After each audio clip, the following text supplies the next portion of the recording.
Muchas gracias, Leti, y muchas gracias, hermanos, por estar este día inusual, este día jueves en esta sexta clase. Vamos a avanzar en el contenido.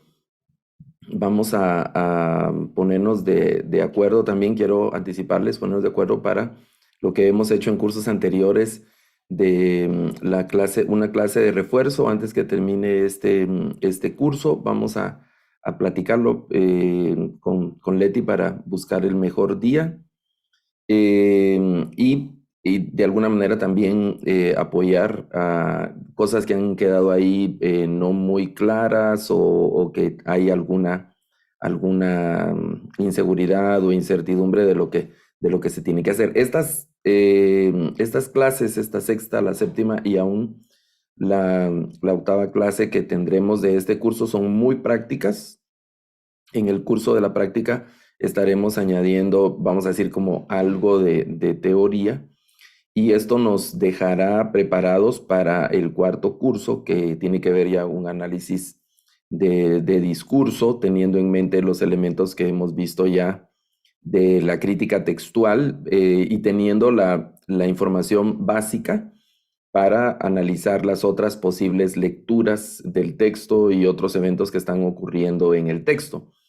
Y entonces miraremos algunos otros aspectos. Habrá que recordar algo del verbo y ver otras cositas más cuando entremos en ese análisis ya en el último curso, en este curso 4. Hoy, como hemos ofrecido, yo voy a compartir mi pantalla y vamos a estar platicando acerca de la crítica textual y vamos a realizar algunos acercamientos prácticos de la crítica textual. Entonces, es muy importante que tengamos a la mano los materiales que hemos compartido. Estos PDF también nos van a ayudar porque necesitamos irlos consultando para revisión de lo que significan estos signos, la nomenclatura que hemos hablado y los, estas marcas que aparecen ahí en el texto. Para eso nos van a servir. Recordemos algunas cosas de la crítica textual. Recordemos que hemos estado diciendo que la crítica textual intenta reconstruir, y fíjese, aquí hay que subrayar algunas palabras, ¿verdad? Intenta reconstruir en lo posible la lectura original de un texto del que solo poseemos copias. Estas cosas ya las hemos platicado y yo quiero resaltar estas frases de intentar en lo posible. Y cuando uno llega a estos momentos del estudio del hebreo y del estudio del texto, y debemos abordarlo con suficiente madurez, al llegar a estos momentos, al llegar, vamos a decir, a estos niveles de conocimiento o áreas de conocimiento, eh, debemos ser conscientes y maduros en que hay cosas del texto que todavía no podemos resolver y que nadie ha logrado resolver. Y que se hacen algunas propuestas y que se hacen algunas, vamos a decir, como hipótesis y que se hacen algunas ideas, pero que no tienen hasta el momento alguna solución. Todavía no están suficientemente claras, todavía no se ha decidido y eso abre un abanico de posibilidades en cuanto al texto. Claro que desde estos criterios también no se proponen soluciones que sean antojadizas, es decir, en algunos momentos, y nosotros lo vamos a ver algunos de esos casos, eh, donde no hay una aparente solución, entonces las traducciones bíblicas toman diferentes caminos y algunos caminos, vamos a decir que están basados en criterios, es decir, criterios basados en hipótesis, en situaciones hipotéticas que pueden estar ocurriendo en el texto, pero que no son situaciones o hipótesis que se sacan así de la nada, como por arte de magia o que surgen por el deseo o la imaginación de alguien, sino que esas mismas hipótesis también están basadas en una investigación y que están basadas en algunos criterios que sí son objetivos, que sí son observables, que sí criterios que aparecen en algunos manuscritos y que basados en esos criterios, pues se toman algunas consideraciones cuando se llega a ciertos casos en los que no hay solución. Digo esto porque, pues ya con lo que nosotros hemos ido conociendo, vamos también enfrentándonos a el manejo del texto. Y para nada, estas situaciones, y eso hay que advertirlo también, esto que estamos comentando y estos eventos en el texto han hecho tropezar a más de alguno. Han hecho que llegue a conclusiones personales como que entonces el texto bíblico es un fraude, como que el texto bíblico no es algo en lo que se debe confiar y una cosa así. No, para nada. Situaciones del texto, de situaciones textuales, pero que ninguna de estas riñe con la autoridad del texto. Bueno, y ahí es que ese tema también entramos a otro campo que ya no tiene nada que ver con la crítica textual, ni las ciencias bíblicas, ni nada de eso, sino que entramos al campo de la fe. Y aquí surge otra cosa que hay que advertir. Muchos, bueno, voy a quitar la palabra muchos mejor, algunos de los eruditos que trabajan en la investigación del texto ni siquiera son creyentes. Son personas científicos, son personas especialistas en diferentes ramas textuales y que toman como punto de investigación el texto bíblico. Algunos de ellos no son personas de fe, o que son, por ejemplo, del judaísmo, son judíos.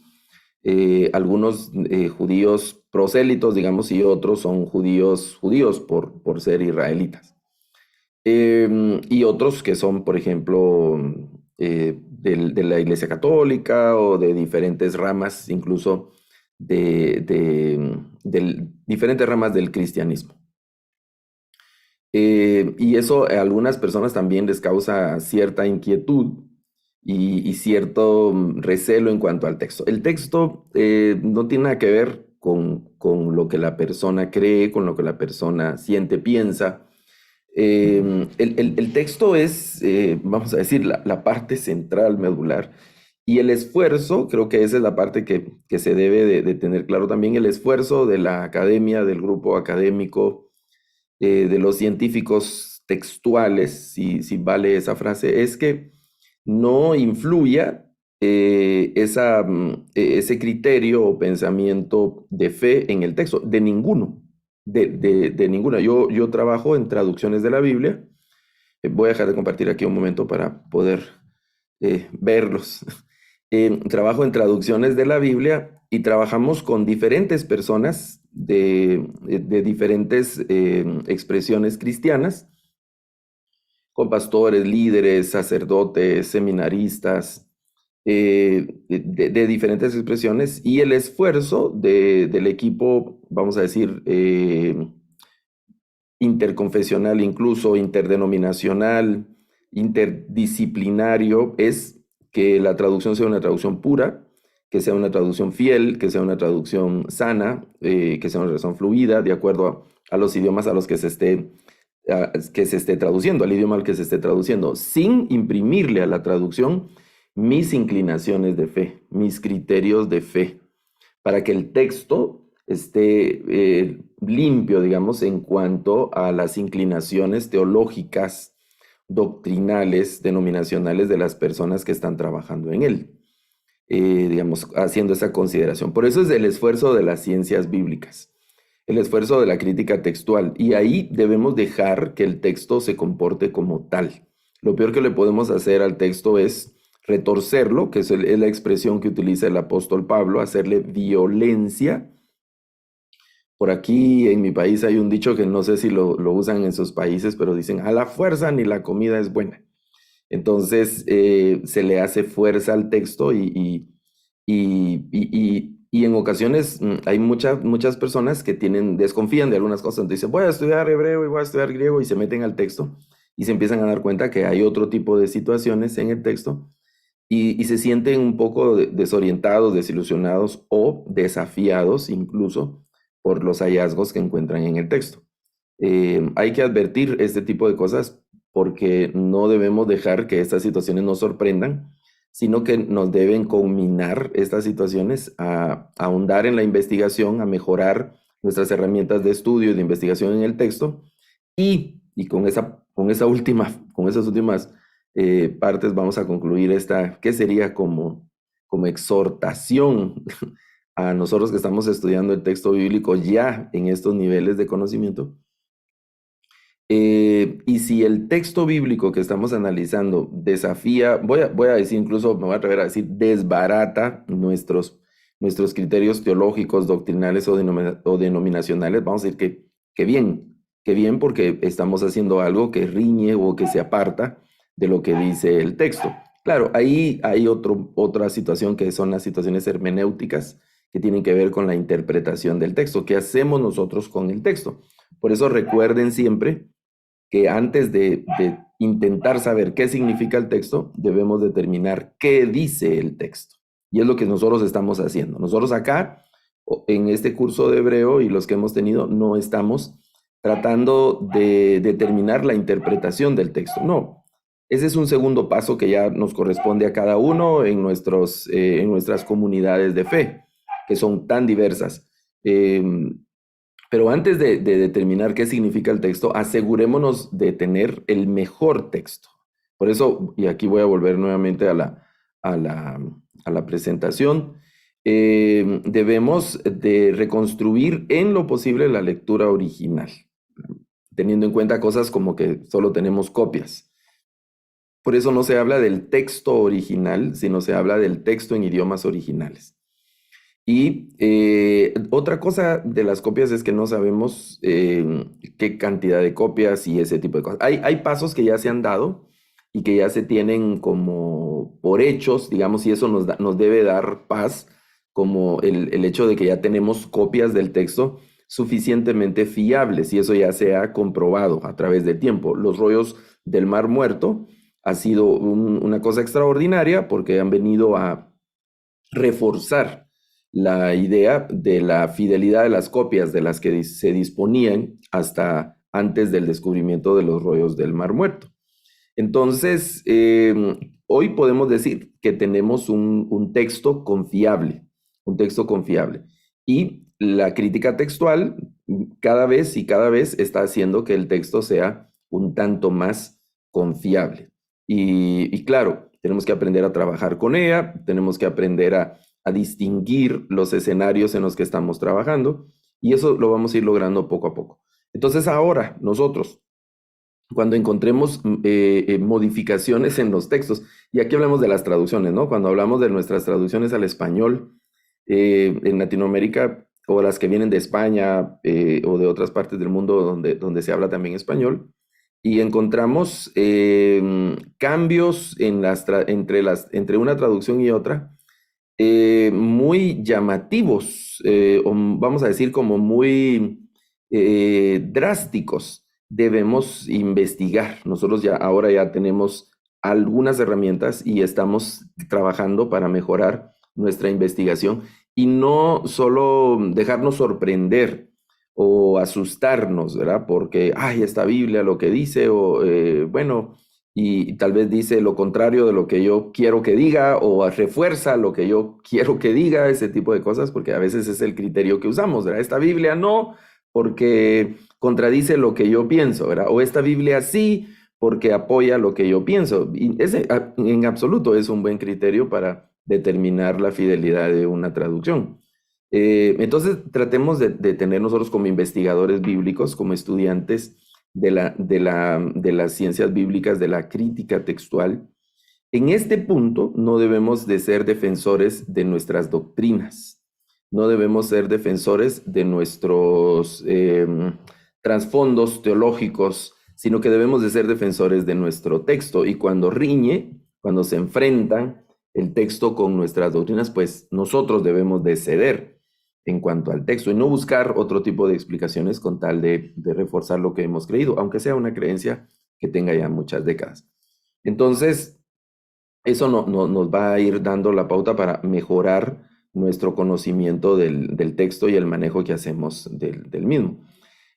Vamos a encontrar en el texto distintas clases de variantes, corrupciones que se llaman del texto, porque son modificaciones que ocurren en el texto. Las copias no son uniformes y por eso el tema de la crítica textual, que se trabaja con múltiples manuscritos y aparecen ahí en el aparato crítico, desde donde vienen esos descuidos. Entonces, de eso vamos a hablar. Pueden ser errores de lectura, errores de escritura, como errores inconscientes o descuidos mecánicos, ¿no?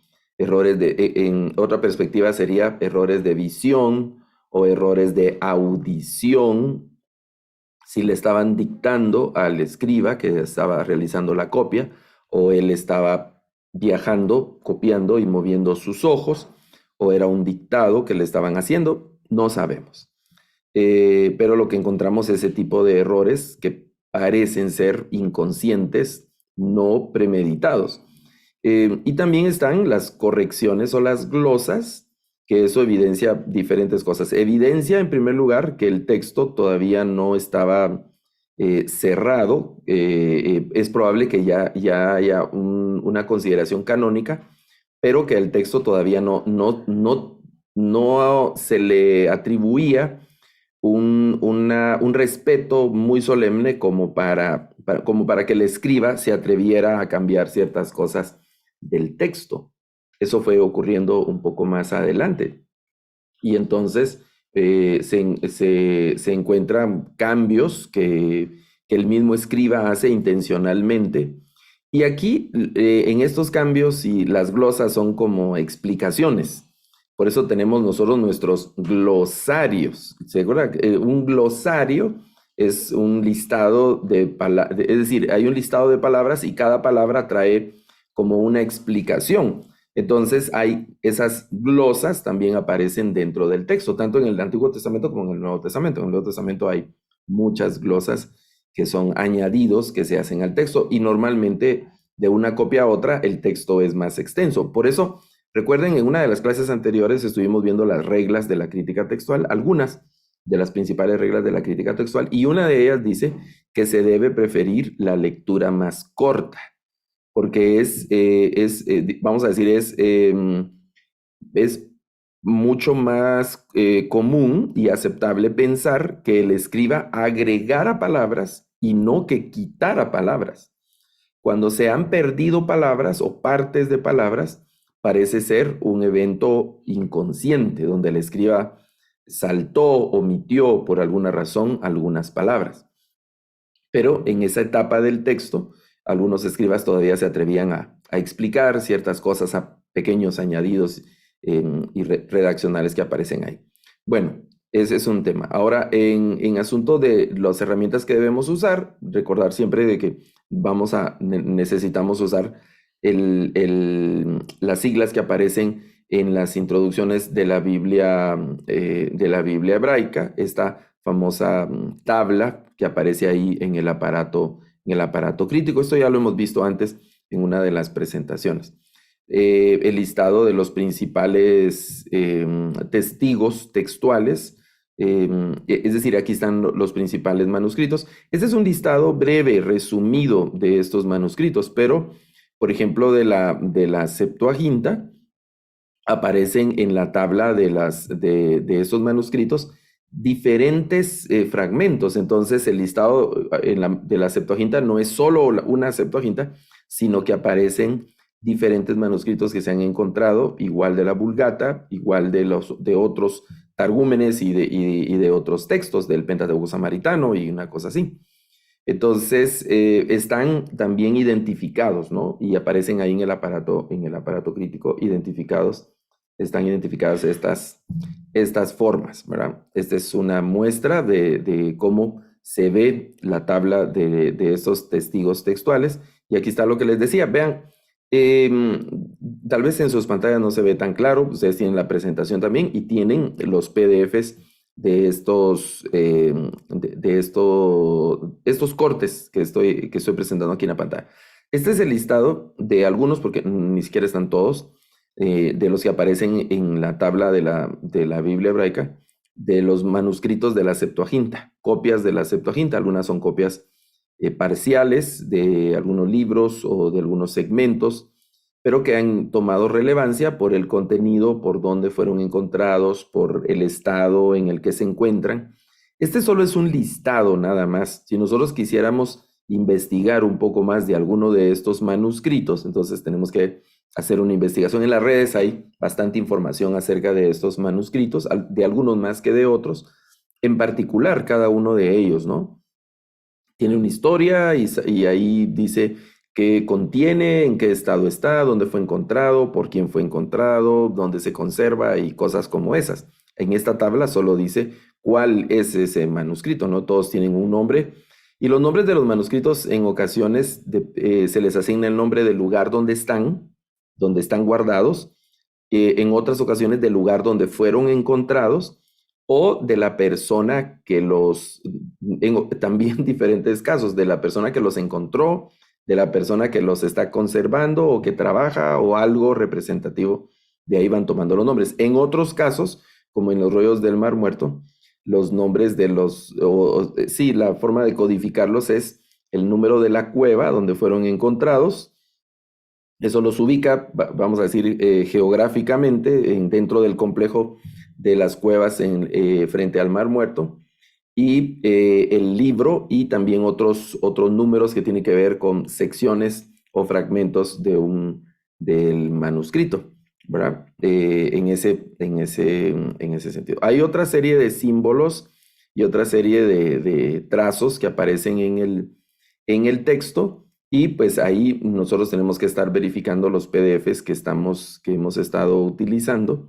La guía para el uso de la VHS, ese librito, nos va a servir mucho para poder identificar a qué se refiere. Y conforme vamos avanzando, no solo aquí en la clase, sino con la práctica que nosotros hagamos, vamos a ir identificando también y reconociendo, grabando los diferentes símbolos. Ok. Hay una pregunta aquí en el chat, déjenme ver.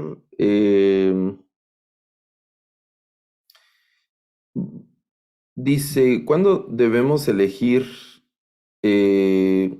Sí, el tema de nuestras, voy a dejar de compartir acá la pantalla, el tema de nuestras traducciones, por ejemplo, las variantes que hay entre la Reina Valera 60, por ejemplo, que a muchos sirve de parámetro de comparación. La Reina Valera 60 con la Dios habla hoy, por ejemplo, encontramos que hay traducciones que son muy diferentes. Entonces, pues lo que va a ocurrir es que en algún momento vamos a decir, la Reina Valera 60 llegó a un punto y tomó la lectura de la Septuaginta. Y la Dios habla hoy tomó la lectura, en el mismo pasaje, tomó la lectura del texto masorético, o tomó la lectura desde un Targum, o tomó la lectura desde otro manuscrito. Eso no lo sabemos porque no lo va a decir en la traducción, aunque sea una Biblia de estudio.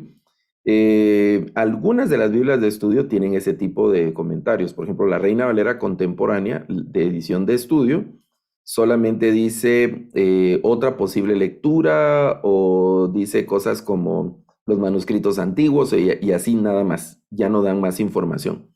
Entonces, nosotros que ya estamos aprendiendo esta disciplina, pues creo que tenemos la tarea de ir un poquito más despacio, tenemos el texto hebreo, vamos a esos pasajes y empezamos despacito a investigar qué fue lo que está ocurriendo en esa traducción. Y uno encuentra las razones del por qué se tradujo de una forma. Entonces, dice uno, aquí tradujeron de la Septuaginta, aquí tradujeron del texto masorético, y uno se le abre el pensamiento antes de descartar un texto bíblico. Yo les he contado la experiencia que yo me enteré aquí en mi país, en Guatemala, en el interior del país, un grupo de hermanos quemaron unas Biblias, evangélicos, quemaron unas Biblias porque ellos tenían, no decía, esa Biblia no decía cosas que decía su Biblia. ¿Y cuál era su Biblia? La Reina Valera 60. Entonces, se debe, antes de asustarnos y de tomar partido, se debe investigar. Debe investigar. No creer todo de primas a primeras y no, ¿cómo se dice?, rechazar determinados textos, sino investigar qué es lo que está ocurriendo, ¿verdad? ¿Qué es lo que está ocurriendo? Entonces, en base a nuestro conocimiento de la investigación, entonces vamos a saber por qué determinada variante. Y recuerden que yo les he platicado de dos tipos de variantes cuando estamos en español. La primera variante es un tipo que tiene que ver con la traducción, si es una traducción más textual, si es una traducción más formal, digamos, y si es una traducción más dinámica. Y entonces los criterios de traducción también generan diferencias en la traducción. Eh, una frase, por ejemplo, Bene Israel, que yo he puesto de ejemplo, que significa hijos de Israel, Shema Bene Israel, ¿verdad? De escuchen hijos de Israel, ¿verdad? Eh, bueno, esa frase, hijos de Israel, algunas Biblias la traducen así literalmente, hijos de Israel, otros traducen como pueblo de Israel y otros traducen como Israel, nada más, ¿verdad? Eh, eh, y entonces esa es una variante de traducción, de forma de traducción, de estilo, digamos, de estrategia de traducción. Pero hay variantes más complicadas, yo lo reconozco, y son las variantes donde, por ejemplo, se omite una parte de un versículo o en lugar de decir hijos de Israel, dice, por ejemplo, Bene Elohim. Entonces ya no dice hijos de Israel, sino dice hijos de Dios, o dice otra cosa. Entonces es otra lectura completamente diferente y de ahí habrá que investigar por qué, ¿verdad? El por qué esa variante en la lectura y será tendrá esa variante de lectura en español, tendrá una razón de ser basados en la crítica textual. Seguramente pueden haber algunas cosas por ahí que se van a los traductores, pero seguramente vamos a encontrar un razonamiento desde la crítica textual. ¿Ok? Bueno, aprovechando que estamos aquí, si hay algún comentario o alguna pregunta, lo pueden escribir en el chat o puede levantar su mano para poder hacerlo. Antes de entrar en los casos, vamos a decir, prácticos, les voy a pedir por favor que nos permitan. Hermana Roxana, si puede habilitar su micrófono, vamos a pedir que lo intente, por favor, para que podamos escucharla. Le escuchamos, Roxana, bienvenida. Gracias, profesor. Está muy interesante y además los textos son muy clarificadores. Me, me, me gustaría saber porque usted está en la traducción de la Biblia, ¿cierto?, a lenguas nativas. Entonces, me gustaría saber qué ocurre ahí, porque el, el mundo de los pueblos indígenas, ¿cierto? Tiene una cosmovisión muy distinta del mundo, por ejemplo, hebreo o el mundo griego, ¿cierto? O nuestra propia forma de ver las cosas. Entonces, ¿cómo es que se hace esa traducción cuando, por ejemplo, los pueblos indígenas creen en varios dioses, ¿cierto? Por ejemplo, en el caso de los mapuches, la traducción que vi habla de Negechen, ¿cierto? Que es un ser superior, pero que también está acompañado de otros espíritus. Entonces, no es precisamente el Dios que nosotros conocemos que es unigénito, ¿cierto? Pero esa es la forma en la cual lo traducen. Entonces, ¿cómo es que, por ejemplo, se hace para respetar la esencia del texto, ¿cierto? Pero al mismo tiempo hacerlo comprensible para las culturas indígenas que tienen otra cosmovisión? Muchas gracias, profesor. Bueno, nosotros tenemos en Guatemala un caso parecido y es una palabra maya que es ajau. Ajau es, en en la cosmovisión maya no hay precisamente un concepto como de Dios, Dios, Dios, sino que son conceptos eh, entre panteístas, animistas y ese tipo de situaciones que van ocurriendo, pero utilizan la palabra ajau y que es lo que más se aproxima al sustantivo Dios, a nuestro sustantivo Dios. Entonces, en algunas traducciones se ha usado ajau, porque es lo que es el equivalente, digamos, pero en otros contextos ha sido, como usted decía, como no les parece como que puede causar confusión en algunos grupos indígenas si se utiliza la palabra ajau. Entonces no se usa la palabra ajau, y lo que se ha hecho es una especie de como de medio préstamo, ¿verdad?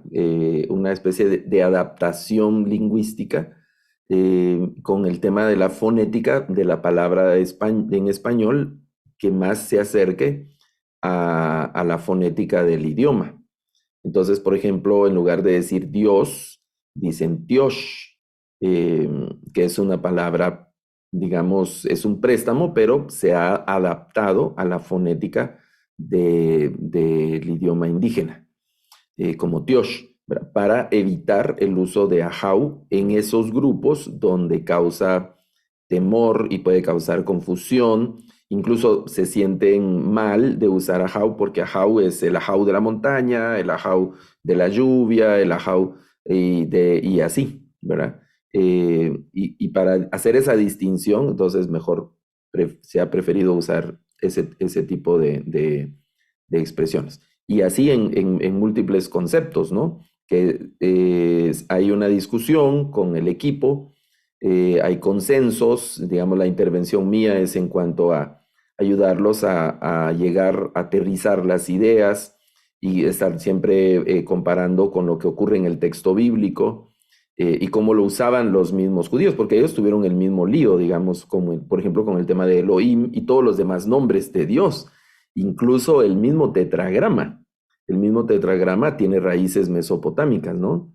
Y hasta el día de hoy es uno de los principales misterios. ¿Qué significa el tetragrama? No se sabe. Era lo que estamos hablando al inicio de la clase de hoy, que no se sabe qué significa el tetragrama, ¿no? Y por ahí en las redes sociales andan videitos de TikTok muy emotivos, ¿verdad? Con musiquita, pero que no son tan académicamente, no son sustentables, ¿no? Lo que se dice a veces en esos videitos, pero ni el tetragrama y muchos de los nombres de Dios realmente son adaptaciones de algunos títulos que tenían ciertas deidades en el contexto de Canaán, ¿verdad? Y eso, pues, ya aquí entre ustedes, ya sin temor se puede decir. Es decir, ¿cuál es el nombre de Dios? Pues no tiene un nombre en particular, y de hecho los que aparecen en la Biblia o los que usaron los israelitas para referirse a su Dios, muchos de esos títulos eran títulos que se usaban también en algunas deidades de la región. Por ejemplo, nosotros decimos Betel, ¿no?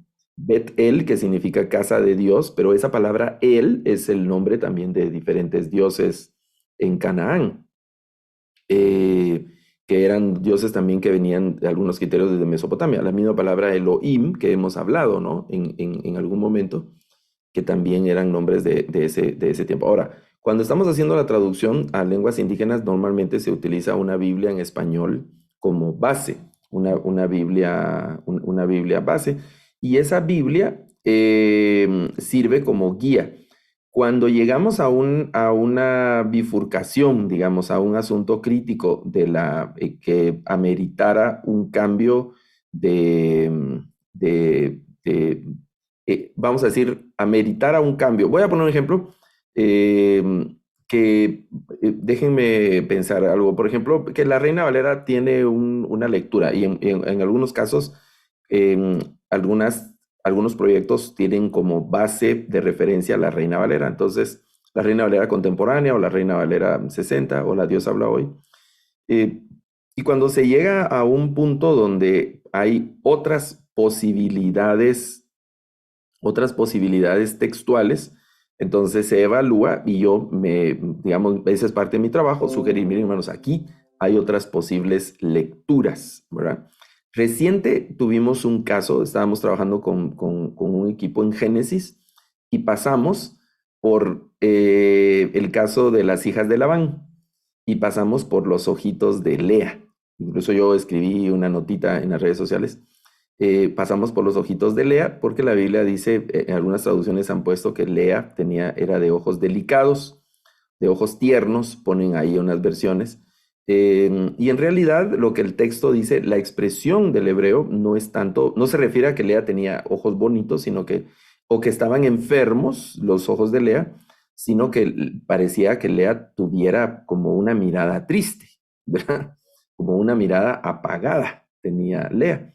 Entonces estuvimos conversando de ese tema eh, eh, y se tomaron algunas decisiones en cuanto al tema el equipo está trabajando justo en esa lectura y están intentando lecturas como, y Lea en su mirada parecía estar triste o Lea tenía los ojos apagados o frases parecidas a esa, que no se refiere tanto a asuntos físicos como a la mirada que tenía, ¿no?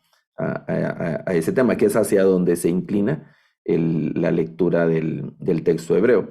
Por ejemplo, en ese caso, ¿no? Y ahí nos estamos apartando de las lecturas tradicionales que aparecen en las versiones en español. En algunas aparece eso de la mirada apagada o Lea no tenía brillo en los ojos. ¿Qué significa que una persona no tenga brillo en los ojos? Pero ese, digamos, ¿qué significa? Ya es otro campo, ¿verdad? Pero que es diferente decir que tenía, no tenían, sus ojos no tenían brillo, a decir que tenía ojos delicados, o incluso en unas versiones pone que tenía ojos bonitos, y la expresión no tiene nada que ver con ojos bonitos de Lea. Eh, bueno, ese tipo de situaciones, ¿no? Donde se evalúa entonces también desde la crítica textual los elementos que se van a usar en la traducción de las Biblias a idiomas indígenas. Y gracias por lo que están poniendo el hermano aquí en el chat del quechua, donde se prestó del castellano, sí, Dios Ninchi, ¿verdad? Que es una adaptación fonética de un préstamo, ¿verdad? Por ejemplo, aquí hay en el norte del país, en las montañas, en las altas montañas, en el norte de nuestro país, hay una etnia que se llama Quechín, y ahí, digamos que fue una colonia principalmente de alemanes, una colonia alemana, no española, sino alemana.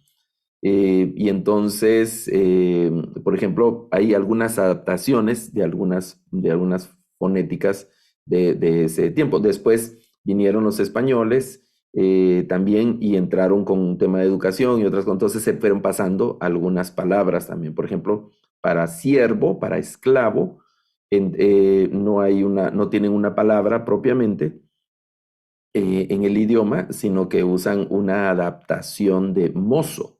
Usan mozo, ¿verdad? En algunos contextos en Latinoamérica, mozo es sinónimo de joven, ¿verdad? Un mozo, ¿verdad? Es un joven. Pero en otros contextos, mozo es un sirviente. Y entonces las personas tienen mozos, ¿verdad?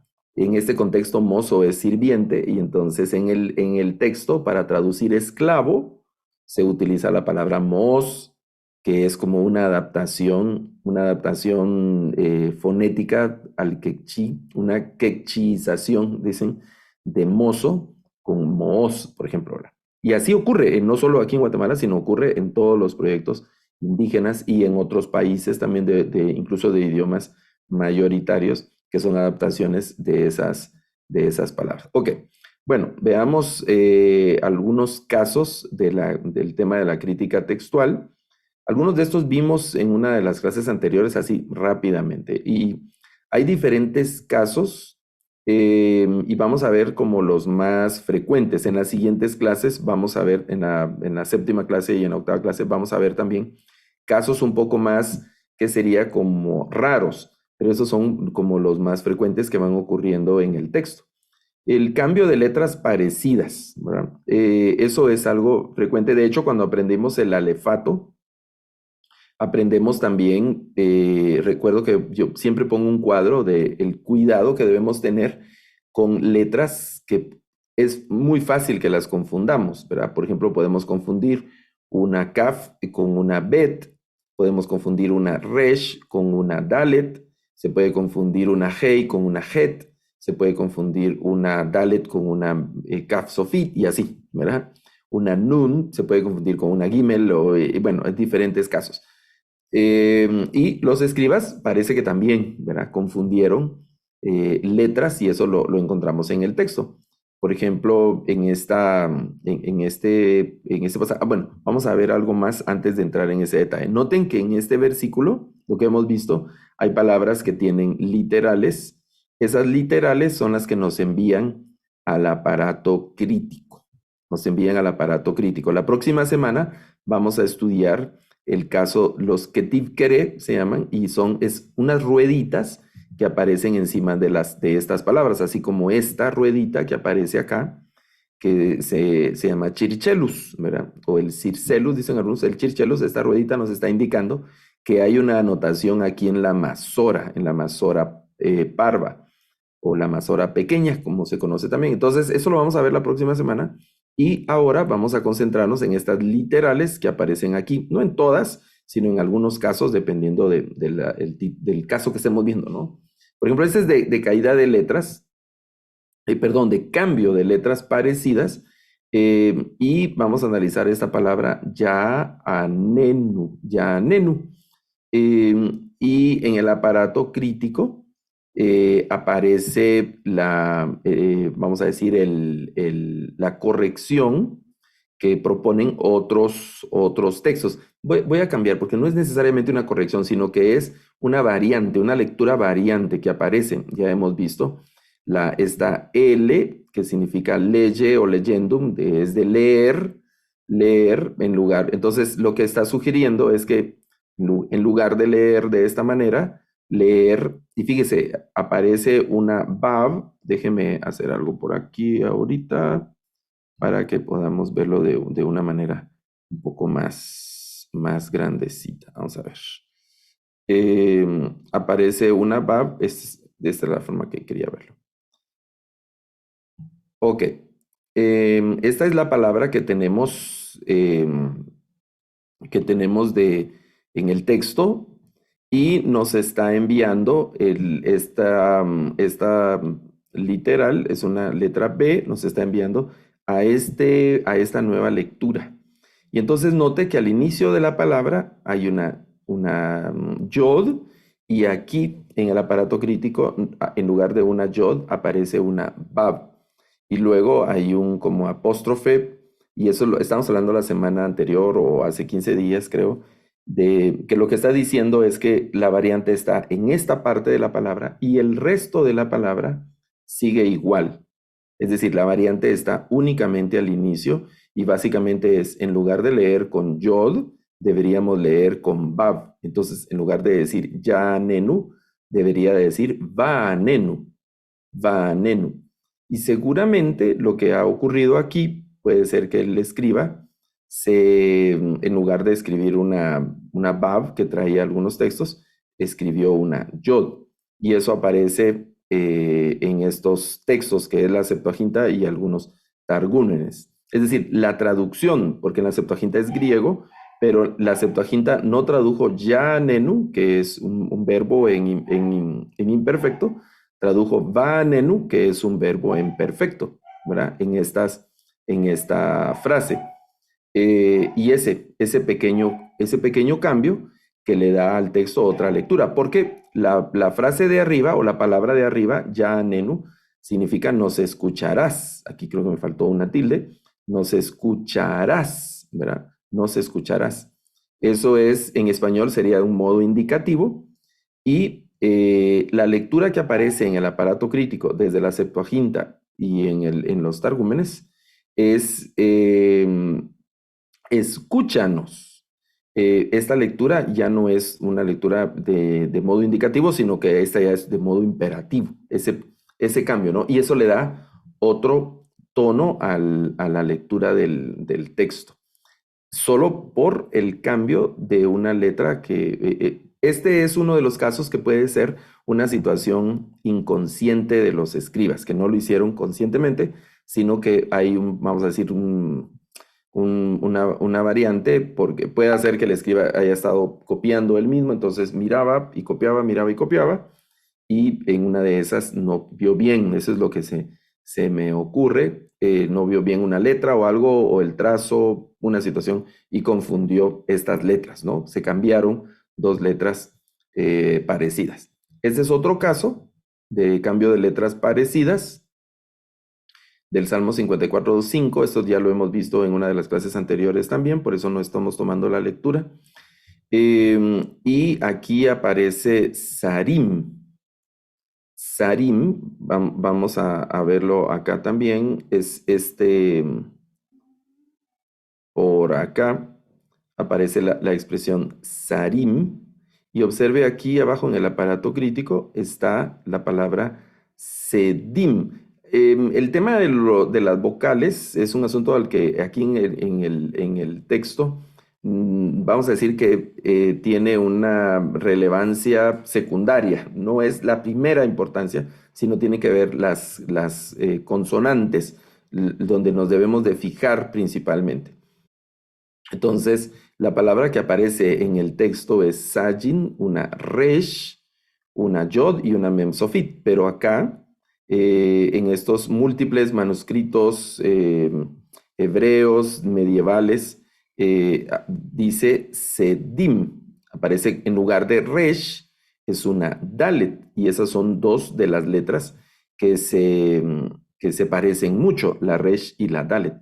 Sarim significa extranjeros y sedim significa arrogantes, arrogantes. Entonces, entre extranjeros y arrogantes, sí hay una diferencia, vamos a decir, importante. Y eso es por el tema de cambio de letras parecidas que aparecen en el texto. En nuestras Biblias en español, en nuestras Biblias de estudio puede ser de que solo aparezca cosas como otra posible lectura, otra lectura, ¿verdad? Y ponen alguna de estas dos y luego ponen arrogantes o ponen extranjeros o algo parecido. Y como es una Biblia de estudio, entonces es probable que hagan una nota y ponen otra posible lectura, ¿verdad? Pero no ponen manuscritos medievales, bla, bla, bla, sino que ponen solo la otra posible lectura, sin explicar de dónde viene esa otra posible lectura. Ya nosotros que estamos aprendiendo a manejar estos apartados de la Biblia hebraica y del aparato crítico, entonces podemos investigar un poco más y poder determinar desde dónde vienen esas variantes. Otro caso de cambio de letras parecidas es el caso del Salmo 65:12, y nos vamos a fijar en esta palabra Shenat, que es año D, ¿verdad? El año D, pero puede ser de que esta se haya cambiado la taf aquí final por una hei y solamente año, ¿verdad? En lugar de que se lea año D, en algunas Biblias aparece solo como año, por cambiar la taf por una hei, por el caso de una hei, que es otra letra parecida. Bueno, eso también ya lo habíamos visto con anterioridad. Ahora, estos son casos que no habíamos comentado y en crítica textual se llama como caída de letras y se refiere a la ausencia de algunas letras, es decir, se presume que se omitieron letras, que no están, que no hay letras, ¿no? A eso se refiere la caída de letras.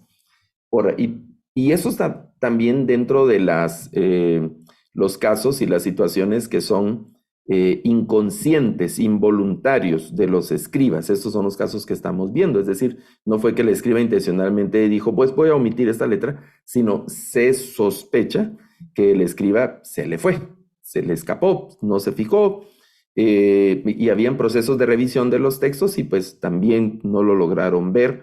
Y con el tiempo, entre más revisiones se hacen, pues más eventos se van encontrando. Vamos a fijarnos y noten que aquí están, ese es el Salmo 28:8, y hay también diferentes literales y también están estas rueditas. El caso de estos chirchelus, que se llaman estas rueditas, lo vamos a ver en la semana siguiente. Entonces nos vamos a fijar aquí en la primera palabra que tiene una literal, que es la palabra lamo. Lamo dice Adonai os lamo. Ese sería el Señor es la fuerza o es fortaleza para su pueblo, para su pueblo. Esa sería la traducción de Am, ¿verdad? Es la palabra para pueblo, y aquí está pueblo de él y la Bekele y así, os, que es de fuerza o fortaleza, y el tetragrama que se refiere al nombre al nombre de Dios, que lo leemos como Adonai, lo vamos a leer como Adonai. Eso tiene una,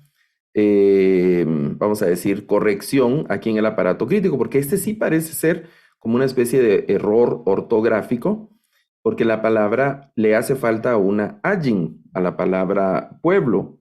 Déjenme mostrarles, vamos a ver por acá. En esta expresión solo dice lamo. Este parece ser un sufijo pronominal que sería de ellos o para ellos, ¿verdad? Únicamente aquí, el sufijo pronominal, mo.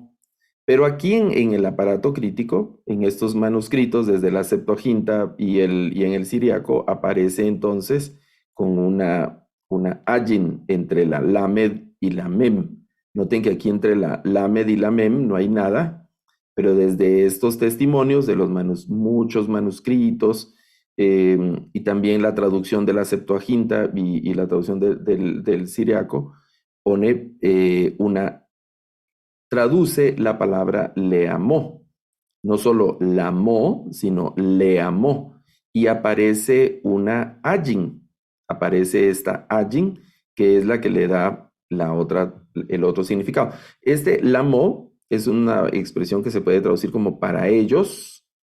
Y le amó la traducción es para su pueblo.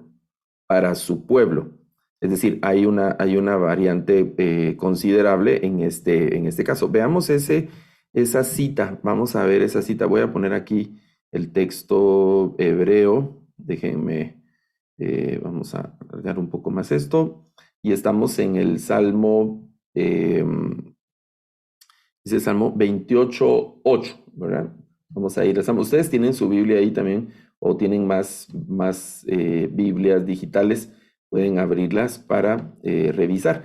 Recordemos siempre que en algunos casos, en algunos salmos, no siempre, la versiculización va corrida, entonces tenemos que identificar cuál es el versículo. En este caso, el salmo sí es el Salmo 28:8,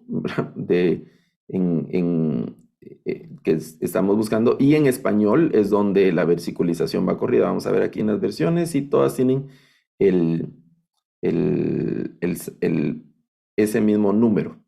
Y esta es la parte que tenemos aquí arriba. Adonai os lamó. Noten, aquí en la versión, en este software, no aparecen esas lecturas, es decir, no aparecen esas llamadas al aparato crítico. Este software tiene el aparato crítico en esta parte. Déjenme ver aquí en el recurso, el texto crítico, y podemos ver, vamos a pasarnos para acá. Aquí está otro diseño del texto, y si ustedes ven aquí en el texto, hay estas llamaditas que aparecen aquí, estas literales, son las literales del aparato crítico. Si vamos a ir al Salmo 28, estamos en los Ketubim, Salmo 28, y aquí sí, en esta sección, aquí está el Salmo 8, no, 28:8, que es el que estamos viendo. Esta es la llamada y aparece aquí déjenme ver, tiene que ser esta parte.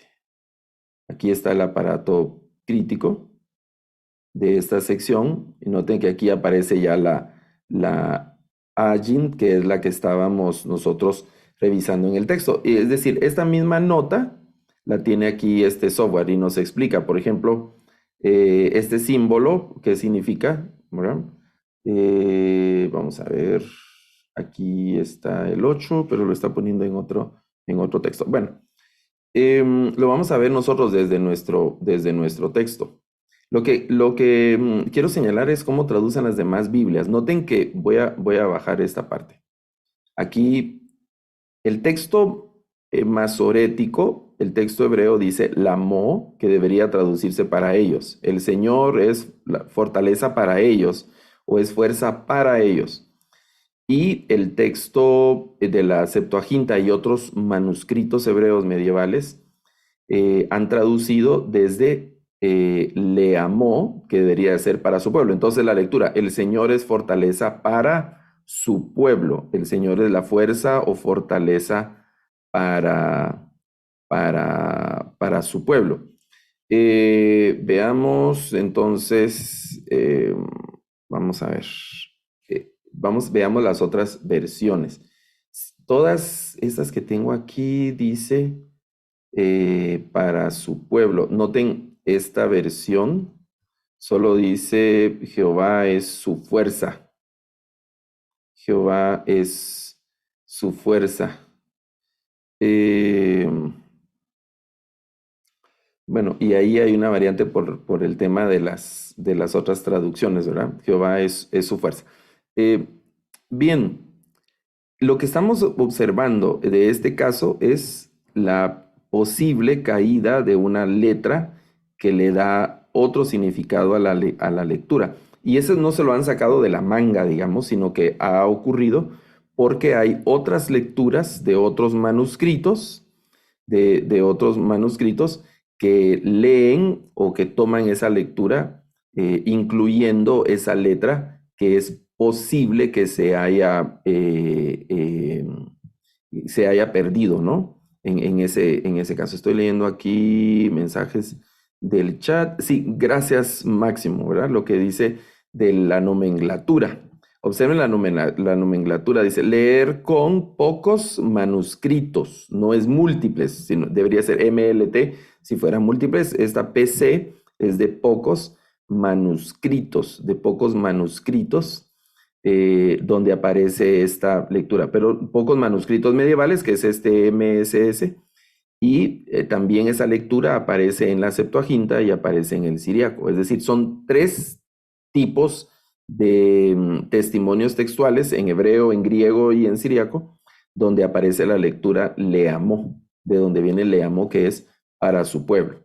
Es otra posible lectura en el caso de caída de letras, cuando se pierde alguna letra.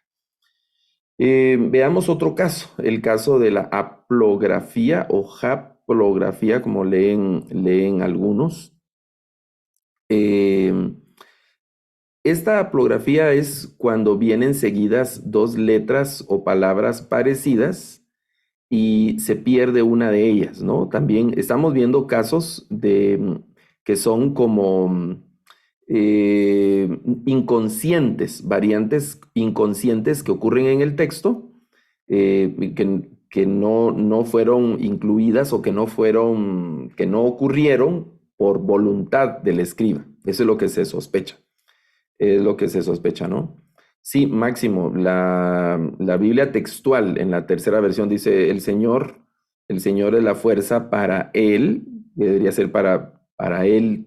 Hay que ver el contexto, quién es ese él, y no hay ninguna nota. Por eso les decía el valor de las Biblias de estudio. Aún en las Biblias de estudio no tienen, digamos, de forma exhaustiva o completas todas estas variantes. Toman decisiones y ponen algunas notas de explicativas y ya.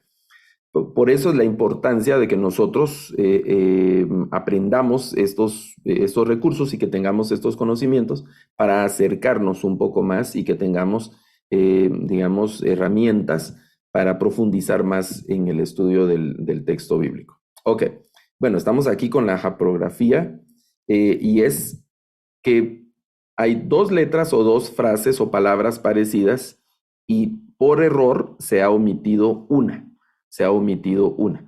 Y esto ocurre en algunos casos. Vean, normalmente ¿cómo se dice? Las literales van a estar hacia la izquierda de la palabra. Vean aquí el verso 5. Aquí hay una literal hacia la izquierda. Bueno, esa es una parte del 4, perdón. Aquí está el verso 5. Aquí está la literal A. Pero observen, aquí hay una literal a la derecha de una palabra. Esto lo vamos a tomar como que se abrió un paréntesis, como que se estuviera abriendo un paréntesis aquí en la lectura. Y al avanzar, cuando encontramos, en este caso es una B, pero podría ser A, B, C, D, diferentes letras, ¿no? No necesariamente va a ser siempre una B. sino por el orden en el que van las notas. Aquí fue la segunda nota. Abrió un paréntesis para señalar una frase.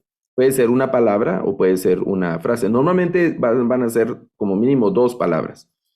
Y encierra, aquí está la otra B, significa que esa nota abarca toda esta frase, en ese caso, ¿verdad? Y aquí observen que aparece también una nota, bueno, este es del verso 6, esto ya es del verso 6, no de la misma nota. Bueno, eso para explicar lo de por qué aparecen estas 2 letras B que alguien ha preguntado antes. Nosotros vamos a fijarnos en esta aplografía, cuando se ha perdido una letra o se pierde incluso a veces una frase, en esta palabra, abón. Quiero que vamos a observar algo. Bueno, termina en una nun sofit y luego sigue una yod. Termina una nun sofit y sigue una letra yod. Vean lo que está diciendo el aparato crítico. Ahora, aquí hay una sigla nueva que vamos a buscar, este FRT. Vamos a buscar esa sigla nueva. Yo voy a abrir el PDF de donde aparecen los materiales que estamos utilizando para el estudio del aparato crítico. Entonces, déjenme ver que no lo tenía aquí en la pantalla para poderlo revisar el tema del aparato crítico. Ustedes pueden también abrir ahí estos materiales para poderlos chequear. Entonces, vamos a revisar en donde están las siglas del aparato crítico. Este es el largo, el que tiene 33 páginas, este documento, y tenemos que ir hasta donde están las siglas, y luego vamos a revisar también el de la guía para el uso de la VHS, donde aparece. Todo esto es la parte, vamos a decir, de la introducción, y luego llegamos hasta esta sección donde está la sigla del aparato crítico. Pero déjenme ver por aquí un asunto. Vamos a ver, que estoy buscando el otro PDF para mostrarlo. Bien. Un momento. Es este. Este es el otro que debemos revisar, ¿verdad? Entre estos dos. Y la sigla que nos interesa ver, voy a bajar esto, es esta FRT. Esta L ya sabemos que significa leye o leyendum. Leye o leyendum, que es de leer o de léase. Pero este FRT es una abreviatura nueva que es la que tenemos que revisar. Entonces, vamos a buscarla aquí primero. Aquí en esta tabla lo que encontramos son los manuscritos, los principales manuscritos, y debemos pasar esta parte donde solo están los manuscritos, que son los testigos textuales, para ir a la tabla de las siglas. Esta tabla donde aparecen esas abreviaturas. Y lo que va a tener es la abreviatura en latín. Es esta parte, aquí. ¿Verdad? FRT es esta sección. Ese es el que estamos buscando. Ahora, noten lo que dice. Solo dice fortace. No, esa palabra tampoco sabemos qué significa, fortace. Entonces, lo que podemos hacer es buscarla. Podemos buscarla en inglés, en este mismo documento, o podemos buscarla en español, en la sigla en la guía del uso de la VHS. Vamos a buscarla en inglés primero. Aquí hay lecturas de la Masora. Eso lo vamos a ver la siguiente semana. Las lecturas de la Masora para luego llegar a esta parte donde están en orden alfabético las lecturas en latín y luego está la traducción en inglés y en alemán. Entonces, teníamos la lectura Fortace, que es la que debemos de buscar aquí en este documento, y por aquí tendría que estar. Dice Fortis, Fortece, déjeme ver. Esta es. Esta sección, ¿ok? Esta. Fortace en inglés, Feraps. Muy bien, como nosotros no, digamos, personas que manejan el inglés, este mismo documento nos va a servir o el alemán. Entonces, aquí está en inglés, entonces vamos a buscarlo en español, igualmente, como FRT. Y va a aparecer, voy a disminuir el tamaño de las páginas para poderlo buscar un poco más rápido. Toda esta parte es lo que estábamos platicando de leerlo, leer toda esa primera sección. Y aquí en esta sección es donde va a aparecer esas abreviaturas y están en español, las abreviaturas en español. Y necesitamos encontrar con F, ¿verdad? Es la lectura que tenemos de esta frasecita con F. Ok. Aquí aparece ya vamos a ver, está en esta página, aquí hacia abajo, para ver qué significa esa abreviatura en el aparato crítico. En el aparato crítico. Ok. Es esta que aparece aquí. Hay una cita siempre de referencia y esa FRT aparece como tal vez, ¿verdad? Como tal vez, como es posible lo de esa lectura, como tal vez, quizá, o es posible, ¿verdad? En esa lectura. Gracias a los que están ahí ya escribiendo cómo se encontró ahí, lo que significa ese FRT, que lo han buscado ahí en su texto. Entonces, note que todas estas abreviaturas y siglas y vamos a encontrarlas en estos textos, ¿no? Vamos a irnos acostumbrando a buscar y a identificar para saber qué significa. Entonces, léase posiblemente, es lo que está diciendo, en lugar de leer Avon, es esta lectura, Avon, vamos a leer Aboní. En lugar de leer Aboní, y note que entre paréntesis han puesto la abreviatura HPGR, que es la abreviatura de haplografía. Haplografía es esa abreviatura. Entonces están diciendo, es posible que haya una haplografía. Y hay algo interesante aquí. Noten que no hay referencia a ningún texto, es decir, a ningún manuscrito, sino que y note lo que está ocurriendo en esta nota del aparato crítico. Es como una aporte del equipo de investigación de los Salmos en este pasaje, diciendo, es probable que aquí haya una haplografía. ¿En qué consiste la haplografía? Voy a quitar esos cuadros.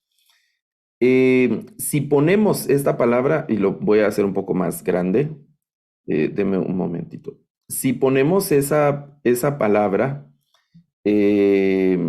estamos viendo, vamos a ver aquí, sí, estamos viendo esta palabra abón y nos interesa revisar esta que está aquí en el aparato crítico, aboní. Bueno, ¿por qué los eruditos están pensando que esta puede ser una haplografía? La haplografía es cuando se sospecha que se pudo haber perdido una letra o una palabra incluso, porque ahí están juntas dos letras que son iguales o que son parecidas. Están sospechando que era aboní y luego seguía una yod. Y el escriba probablemente solo copió o solo puso una yod. y omitió la otra yod, se perdió una de las yod y estaban juntas. Por eso aboní, y en lugar de copiar aboní, solamente copió abón. Es una conjetura ahí de los escritores, o no de los escritores, sino de los investigadores de este texto. Eso es algo que puede estar ocurriendo en el pasaje. Por ejemplo, ahora, ¿cuáles son las traducciones? Abón es la palabra que se traduce, abón es el sinónimo de amartía en griego, que es pecado. Abón es culpa o pecado también, ¿verdad? Los conceptos entre abón y amartía son un tanto diferentes, pero son los conceptos equivalentes. Es decir, ¿cómo se dice pecado en el Antiguo Testamento? Regularmente se utiliza abón, que tiene que ver con la culpa, tengo pecado, ¿no? Entonces, pero solo abón es pecado. Y aboní, note que tiene un sufijo pronominal ahí de primera persona, entonces este ya es sin culpa o sin pecado mío, o el pecado mío. Este sería la traducción, o sin culpa mía. Ya no es solo sin pecado, sino que ahora es sin pecado mío. Observemos qué hacen las traducciones de la Biblia en este pasaje. ¿Cuáles los criterios que están, es decir, qué traducen? Si traducen del texto o traducen del aparato crítico. Este es el Salmo 59:5. Y fíjese que estamos trabajando únicamente con salmos para las ilustraciones de estos casos. Este es el pasaje. Beliabón, que esta es la palabra que estamos viendo, solo culpa. Y aquí no aparece el aparato crítico, ¿verdad? No tiene la señal. Entonces vamos a leer aquí en las versiones en español. Aquí en el español, bueno, note qué es cómo han traducido. Vamos a revisar aquí estas versiones, solo algunas, aquí en el texto. Dice, sin culpa en mí. Aquí está el aparato crítico, no solo tradujeron abón, sino tradujeron aboní, ¿verdad? Corren y se agitan. Deme un momentito, porque voy a mostrar qué es lo que está pasando en la siguiente palabra. Aquí, vamos a quitar eso para poderlo ver. Aquí lo que sigue es un imperfecto. Es un verbo en imperfecto, y recuerde que los verbos en imperfecto inician siempre con una yod. Esa es una señal muy característica del imperfecto. Entonces, probablemente eso es lo que se está sospechando, ¿no? Por eso el FRT, que es quizá, el tal vez, pueda ser la lectura que se esté buscando, ¿no? En sin culpa o sin culpa mía, es lo que estamos chequeando de las otras versiones. Son estas versiones, vamos a ponerlo acá, sin culpa en mí, sin culpa mía, y note que es interesante estas versiones aquí en este programa, lo ponen así como en cursiva, como que no es la lectura principal, algo así. Este es otro tipo de traducción. Presurosos se disponen a atacarme sin que yo haya cometido mal. Eso sería, no dice sin culpa mía, pero sí se refiere a la primera persona, sin que yo haya cometido mal. Bueno, sin delito mío, sin que yo sea culpable, sin delito mío corren. Entonces, note que por lo menos todas estas versiones que tengo yo acá, vamos a revisar otras en otro programa. Todas estas versiones, este es el Salmo 59, ¿verdad? Todas estas versiones han 59:5. Aquí en esta versión es el verso, el verso 4, en esta Biblia. Un momento, ahí está. Entonces vamos a comparar qué dicen. Vean, aquí esta versión en inglés es interesante. Dice, ellos corren y se preparan al segundo y fíjese, aquí hay una especie como de que pusieron las dos opciones, porque está sin culpa, ¿verdad? Pero entre corchetes pusieron el sin culpa mía, aquí entre corchetes, ¿verdad? Entonces están como las dos opciones en la versión. Esa es una, digamos, una decisión editorial que tomaron para poderlo imprimir, para poderlo imprimir. Eh, Solo quiero hacer en este programa para poder leer los pasajes. Un momentito, ¿no? Que me organizo aquí con la... Ok, vamos a ver, aquí dice, presurosos se disponen a atacarme sin que yo haya cometido ningún mal. Este es sin culpa mía. Conspiran contra mí. Y aquí note, no dice sin culpa mía, sino solo dice sin delito y sin pecado de mi parte, pero eso es lo que sigue diciendo el versículo. Vea esta, sin culpa alguna, agregaron alguna, pero no dice mío, no se refiere a la culpa mía. Entonces aquí tradujeron el texto masorético y los que dicen sin culpa mía han traducido de la posible aplografía, de la posible aprografía. Sin culpa mía, y así. Bueno, en esos pasajes, lo de la aplografía, cuando se sospecha que se pudo haber perdido una palabra o una letra cuando están seguidas dos palabras o dos letras que son parecidas, ¿verdad? Esta es una variante del texto. Esta es una variante del texto que surge a partir de la lectura, aunque no tiene una, vamos a decir, como una referencia de algún manuscrito, porque Mario pregunta, quiere decir que no es una variante textual, sino una deducción del texto.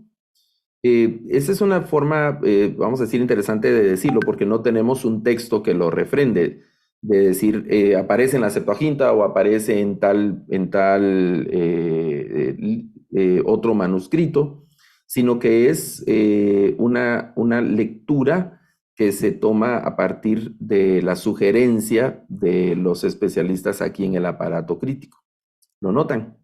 Es decir, es una observación actual, moderna, vamos a decir, aunque hace décadas que está en el aparato crítico, pero moderna de la lectura que surge del texto.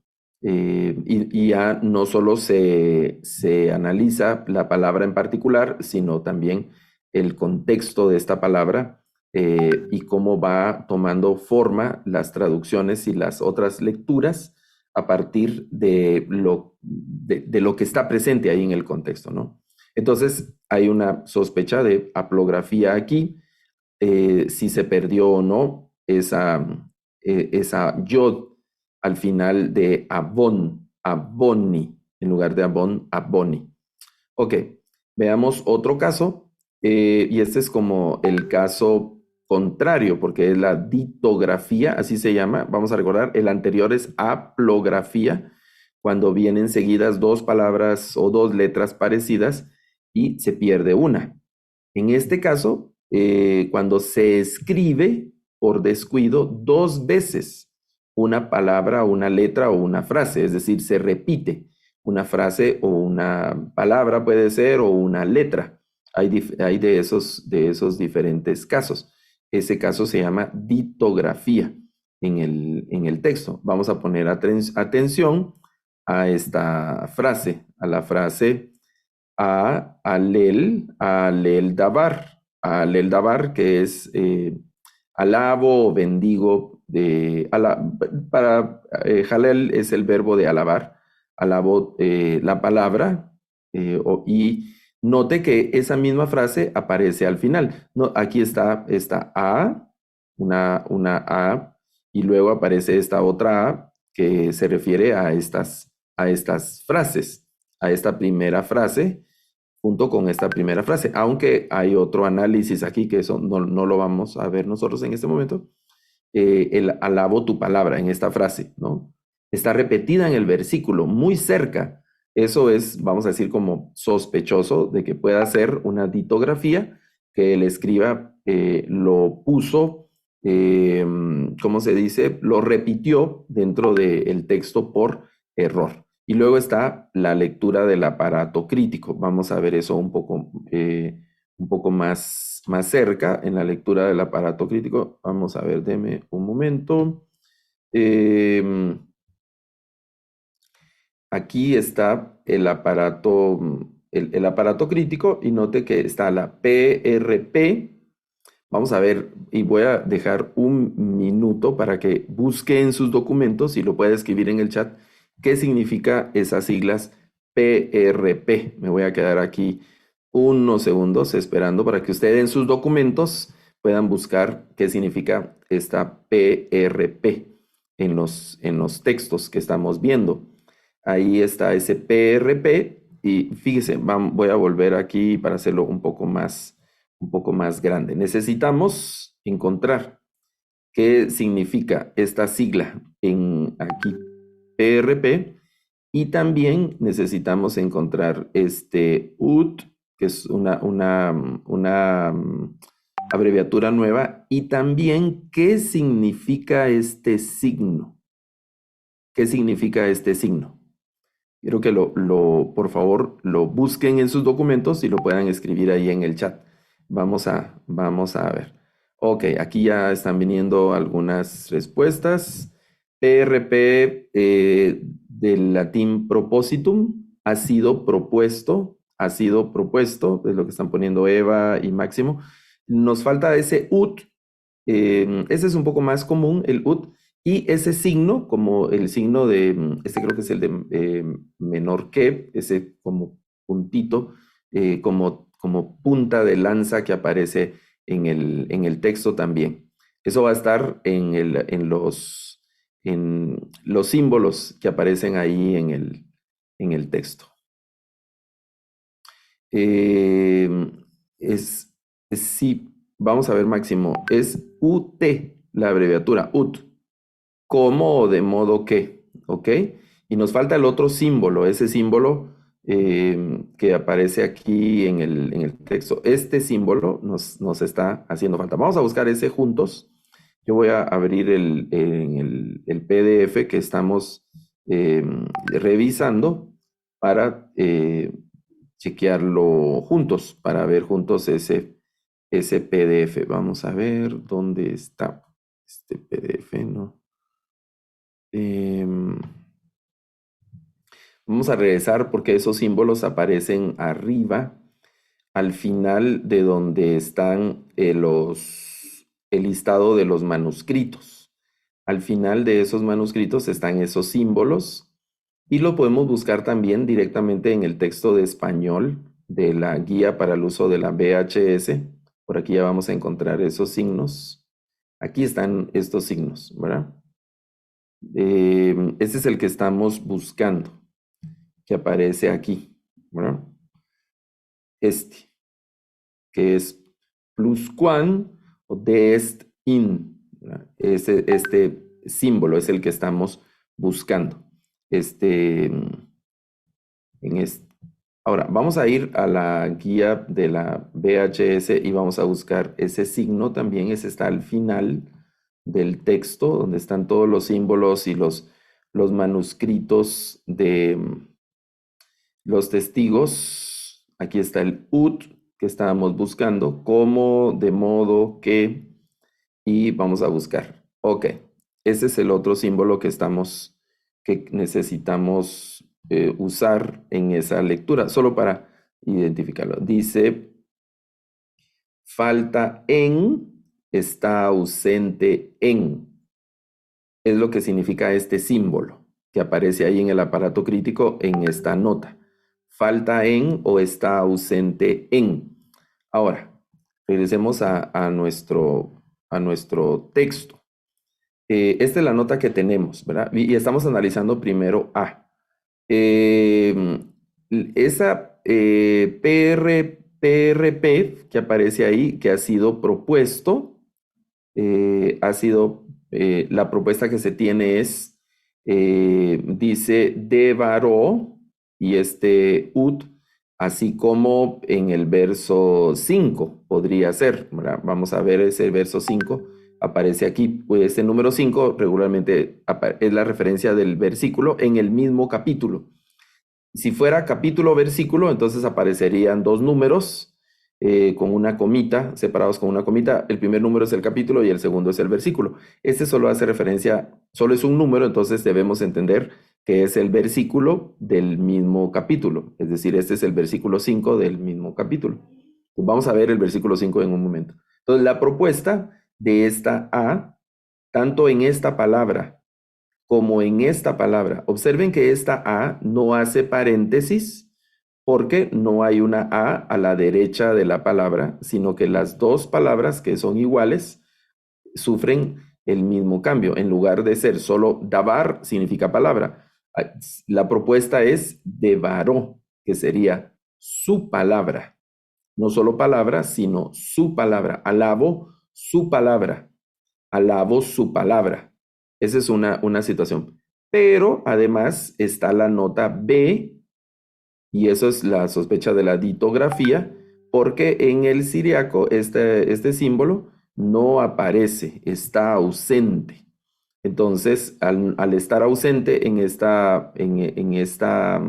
vamos a decir, en este testigo o en estos textos, puede sospecharse de que sea una ditografía, es decir, que la segunda vez que aparece la palabra sea una ditografía, se repite la palabra, porque dice en Dios, aquí dice Ve Elohim, Ajalel Dabar, y ahora dice Ve Adonai, ya no repite Ve Elohim, sino Ve Adonai, Ve Ajalel Dabar.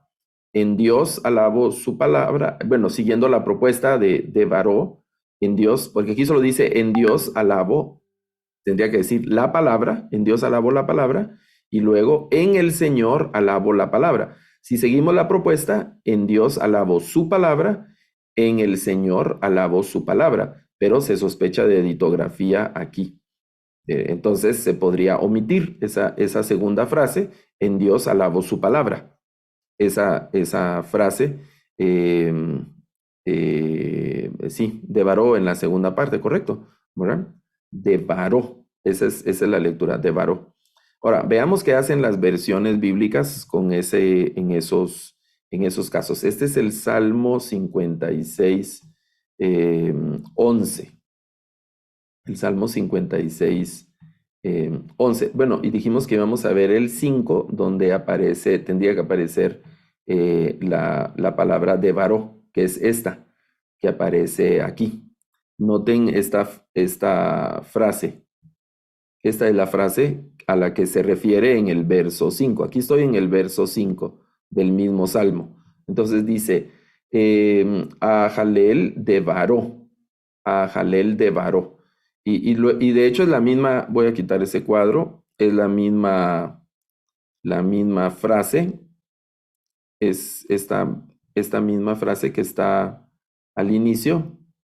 Todo esto, vamos a ver, todo esto porque dice, Ve Elohim Ajalel devaró. Ve Elohim Ajalel devaró. Eso es en el verso 5, que era lo que nos estaba mandando el aparato crítico, pero estamos analizando el verso 11, donde es probable que haya una ditografía que se haya repetido por error una palabra, una frase. Y esas son las versiones, las otras versiones. Dice, del Señor yo celebro la palabra. Noten que aquí no es su palabra, aquí solo tradujeron el dabar y no tradujeron devaró. Del Señor celebro su palabra, de Jehová yo bendigo la promesa, ¿verdad? Aquí, bueno, hay otra posible traducción de dabar, que es palabra, ¿no? En algunos contextos se ha traducido dabar como promesa, pero básicamente dabar, cuando el Señor da su palabra, es su palabra, ¿verdad? Y claro, en el contexto se ha inferido como el trabajo de una promesa. Luego dice, en Dios, cuya palabra alabo, aquí ya no es devaró, sino que solo es dabar, en el Señor cuya palabra honro. Y una variante una variante de traducción de halal, del verbo halal, que es alabar, honrar, podría ser también, ¿verdad? Cuya palabra alabo. Todas están repitiendo la frase, era lo que quería ver, ¿verdad? En estas, todas repiten la frase, ninguna de estas versiones la omite. Veamos en el otro programa las otras versiones de la Biblia. Es el Salmo 56. Salmo 56. Vamos a ver. Déjenme. 56, 11 es el que debemos, perdón, es el 10 aquí en este salmo. En Dios cuya palabra alabo, en Jehová o Yahvé cuya palabra alabo, es lo que está diciendo. Y vean, esta versión, ¿cuál es esta versión? AC American, ¿qué será? Las siglas de esta versión las estoy olvidando, pero es una versión interesante en inglés porque está haciendo la combinación de lo que está en el texto y del aparato crítico. Vean cómo lo ha traducido. En Dios alabaré, y aquí entre corchetes pusieron su palabra, es decir, no completamente en el texto, el devaró, solo davar, y ya con su palabra sería del devaró. Los demás se repite siempre la frase.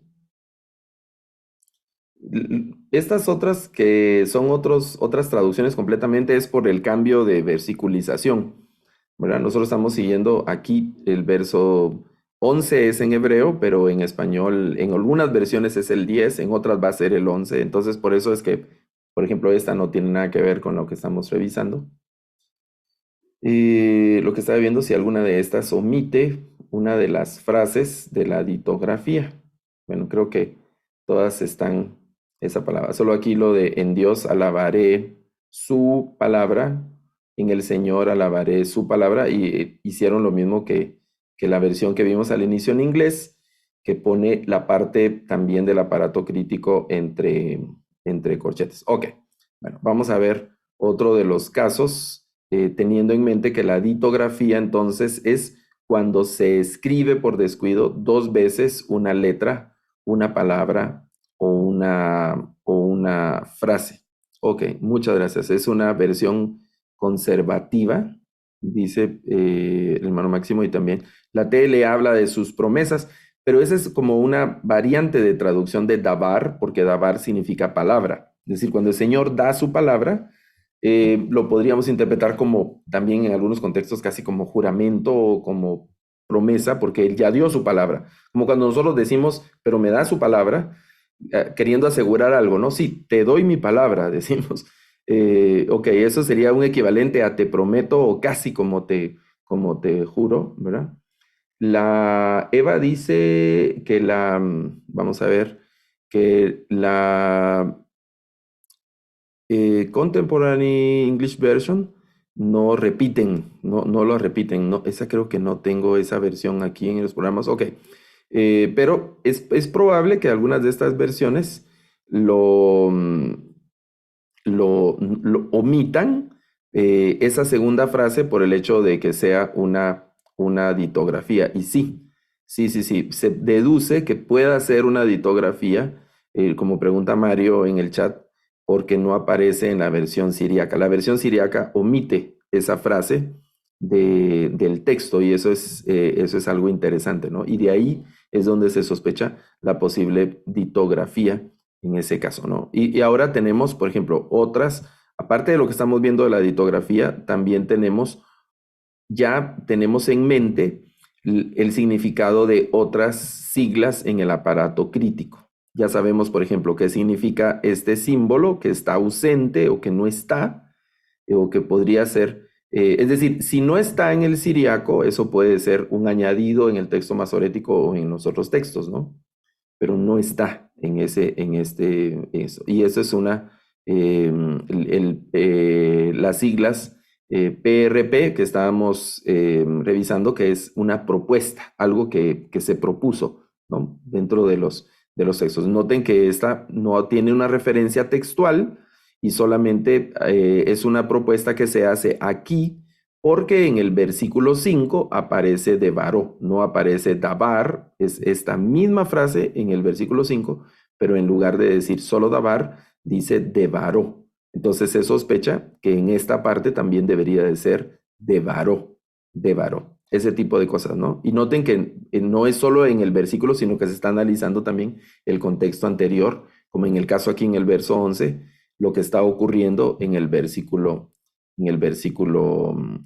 5.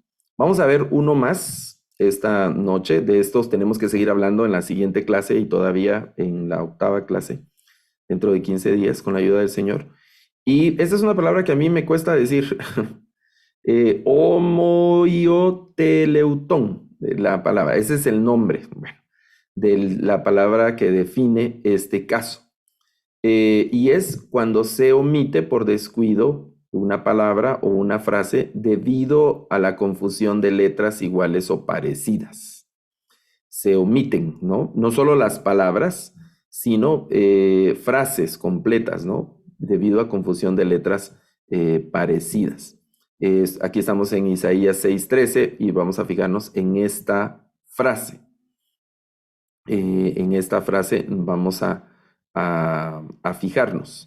Dice Matzevet Bam, Matzevet Bam. Bueno, esta frase. Note que aquí abre un paréntesis, digamos. Aquí voy a quitar ese cuadrito. Aquí hay una letra C.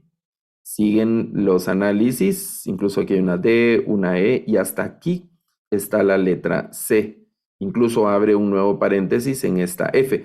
¿Qué implica todas estas literales en estos versículos? Implica que la lectura es compleja y implica también que hay más aportes de otros manuscritos. Es decir, entre más análisis y más eventos de este tipo tenga un versículo, implica que es una lectura complicada, es una lectura difícil y que es una lectura también de reconstrucción compleja y que puede abrir varias posibilidades de traducción.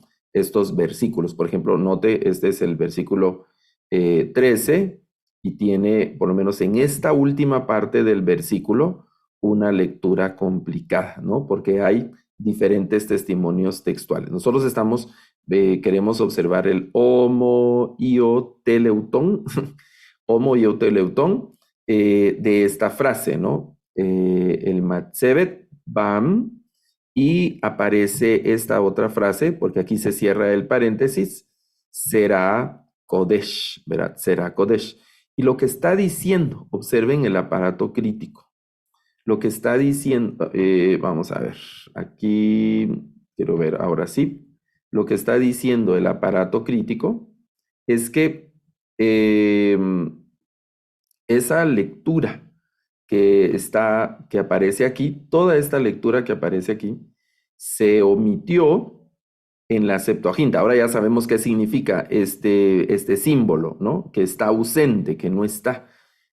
Está omitido en la Septuaginta, no aparece. Entonces, las versiones bíblicas que están basadas en la Septuaginta, es muy probable que no tengan esa frase, que no vayan a tener esa frase. Y yo comparo una Biblia de Isaías 6:13 con otra Biblia. Esta Biblia está basada en el texto masorético y esta otra Biblia está basada principalmente en la Septuaginta o en la lectura de Isaías de la Septuaginta. Y a Isaías también lo vamos a ver en esta página, que es bien interesante que el texto de Isaías también tiene muchas notas de Qumran y eso es algo muy dinámico porque Qumran se sigue leyendo y se sigue leyendo. Y uno de los principales manuscritos, el principal manuscrito de Qumran era Isaías, o ese es parece mejor conservado, el gran rollo de Isaías. Entonces, en Isaías, de la Biblia hebraica, esta que estamos revisando, la Biblia hebraica Stuttgartensia, hay muchas notas que vienen desde los rollos del Mar Muerto. En esa misma página, aquí solo al verla, un recorrido visual del aparato crítico lo podemos determinar. Los rollos del Mar Muerto es este símbolo, Qumran, ¿no? Y vea cuántas hay. Aquí hay 1, Luego por aquí hay, quiero ver, bueno, estas son otras lecturas, pero aquí hay otro. Luego aquí hay otra lectura de los rollos del Mar Muerto. Y luego aquí hay otro, ¿verdad? Y también tenemos muchas lecturas de la Septuaginta, ¿verdad? Y de diferentes, ¿verdad? Del Siriaco, de la Vetus Latina, de los Targúmenes que van apareciendo ahí y de otros manuscritos.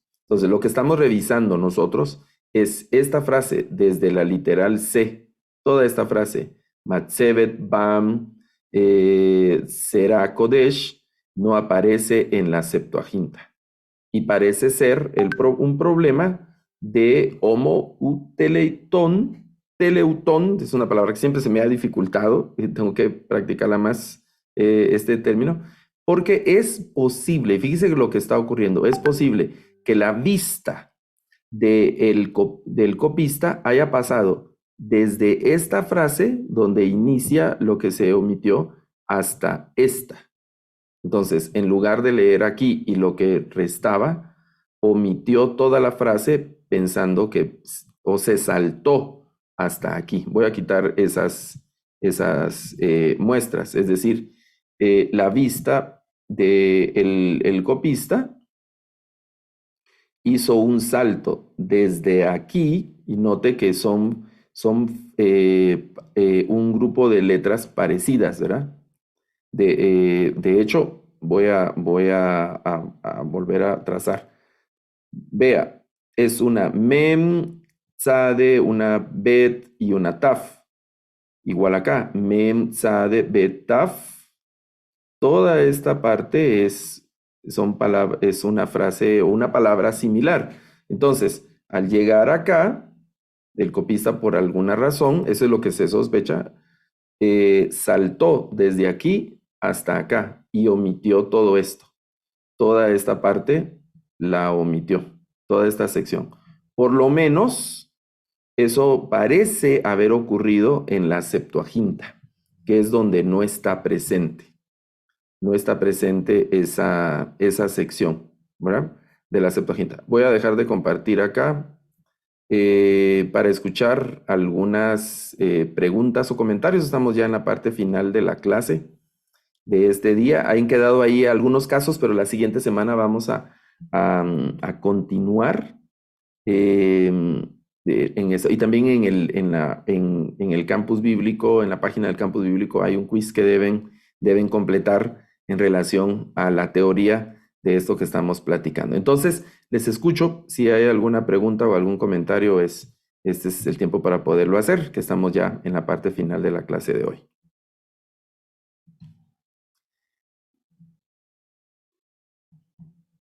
Vamos a escuchar. Bien. Bueno, entonces vamos a quedarnos acá la clase de esta noche. Recordando que el próximo martes, ya en nuestro horario regular, tenemos la clase y en estos días vamos a ponernos de acuerdo con Leti con la propuesta para una clase de refuerzo. Así que el Señor les bendiga. Un gran abrazo para todos y que descansen y que tengan un lindo fin de semana que ya está ahí, cerquita también.